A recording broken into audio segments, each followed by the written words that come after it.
عام طور پر جب لوگ یہ سنتے ہیں کہ ایک عمرہ کر لیجئے گناہ معاف ہو جاتے ہیں، حج کر لیجئے، وہ اللہ کے حقوق سے متعلق معاف ہوتے ہیں، بندوں کے حقوق سے متعلق کوئی گناہ اس طرح معاف نہیں ہوتا۔ یعنی یہ نہیں ہو سکتا کہ آپ کسی کے پلاٹ پر قبضہ کر لیں اور اس کے بعد کہیں معاف کر دو مجھے، اتنے پلاٹ بھی واپس کرنا پڑے گا۔ آپ ملاوٹ کر کے کسی آدمی کو ایک غلط چیز بیچ دیں اور اس کے بعد کہیں گے معاف کر دو۔ تو حقوق العباد اس لحاظ سے بہت سنگین ہو جاتے ہیں کہ اس میں بندے سے معاملہ کرنا پڑتا ہے، اور رسول اللہ صلی اللہ علیہ وسلم نے فرمایا ہے کہ قیامت کے دن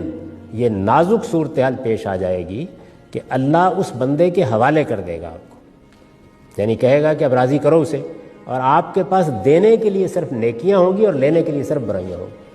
اور کوئی لین دین کی گنجائش نہیں۔ تو وہ پھر آپ کو معاف کرنے پہ اگر تل گیا یہ کہہ کے کہ اپنی نیکیاں مجھے دو اور میری برائیاں تم لو، تو کیا کرو گے اس موقع کے اوپر؟ تو اس لیے حقوق العباد کا معاملہ بہت سنگین ہے،